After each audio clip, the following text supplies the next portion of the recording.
আলহামদুলিল্লাহ রাব্বিল আলামিন আসসালাতু ওয়াসসালামু আলা রাসূলিহিল কারীম ওয়া আলা আলিহি ওয়া সাহবিহি ওয়া আহলি বাইতি আজমাইন। বাংলাদেশ জামাত ইসলামী ঢাকা মহানগরী দক্ষিণ এবং উত্তর কর্তৃক আয়োজিত বাংলাদেশ জামাত ইসলামের তৎকালীন ভারপ্রাপ্ত সেক্রেটারি জেনারেল, বাংলাদেশের সবচেয়ে বড় মজলুম জননেতা জনাব এটিএম আজহারুল ইসলামের মুক্তির দাবিতে আয়োজিত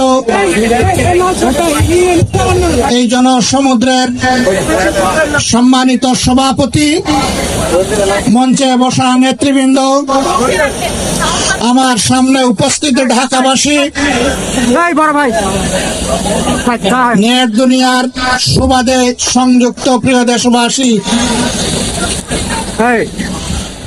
আমি মহান আল্লাহ রাব্বুল আলামিনের শুকরিয়া আদায় করার পাশাপাশি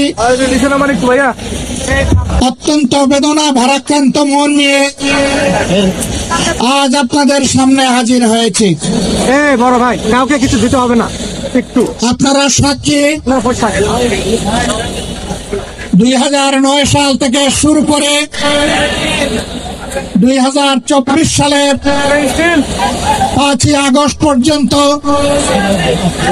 বাংলাদেশ আওয়ামী ফ্যাসিবাদের কবলে ছিল।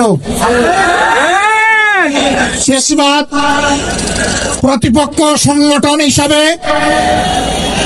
তার প্রথম হিংস্র থাবাটি বিস্তার করেছিল বাংলাদেশ জামাতে ইসলামের উপর।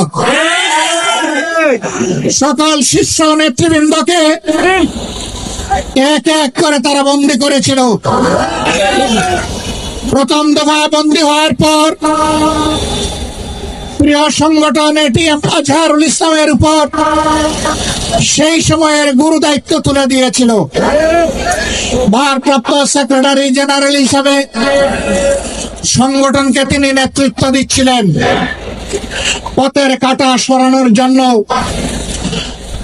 বাকিদের ধারাবাহিকতায় ষড়যন্ত্র অব্যাহত রেখে তাকেও গ্রেফতার করা হলো। এক এক করে 13টি বছর অতিবাহিত হয়েছে। কারাগারের অন্ধকার প্রকোষ্ঠে তিনি আছেন। এখনো তিনি মুক্ত হননি। বাংলাদেশ ফ্যাসিবাদ থেকে মুক্ত হলো। আমাদের প্রশ্ন, ফ্যাসিবাদের সবচেয়ে কঠিন সাক্ষী আজহারুল ইসলাম সাহেব মুক্ত হলেন না কেন? কোন জিনিস তাকে এখনো আটকে রাখতে বাধ্য করেছে? কেন এই বৈষম্য? আমরা তো নিজের থেকেই অন্যান্য নেতৃবৃন্দের মুক্তির দাবি জানিয়েছিলাম। এই উদারতা আমরা দেখিয়েছিলাম, উদারতা আমরা দেখিয়েও যাব। কিন্তু আজহারুল ইসলাম সাহেব কবে মুক্তি হবেন সুস্পষ্ট ভাবে জানতে চাই সরকারের কাছে।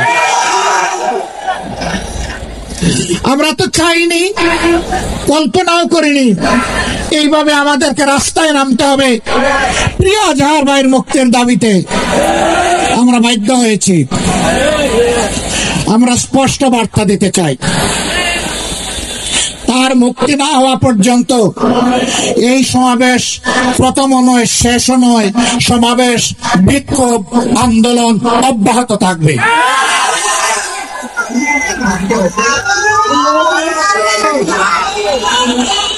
আমরা আশা করব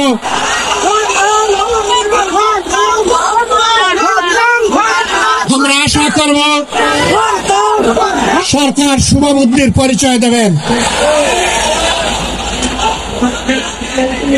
এক এক করে বাড়তি মজলুমদেরকে যেভাবে মুক্তি দিয়েছেন, সর্বশেষ মজলুমটাকেও দেশবাসীর বুকে মুক্তি দিয়ে ফিরিয়ে দিন।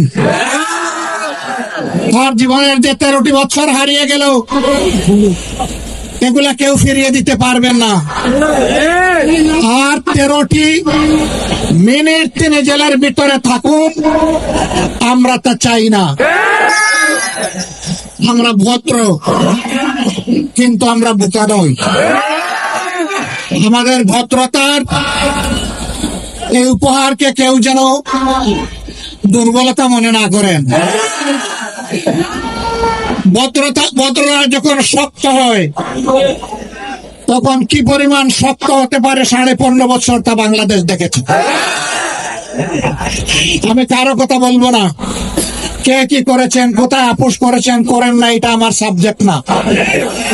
কিন্তু মহান আল্লাহর পর ভরসা করে মহান আল্লাহকে সাক্ষী রেখে বলছি 15.5 বছর মহান আল্লাহর দেওয়া শক্তির কারণে, মহান আল্লাহকে ভয় করার কারণে বাংলাদেশ জামাতে ইসলামী কোন অপশক্তির কাছে কখনো মাথা নত করেননি।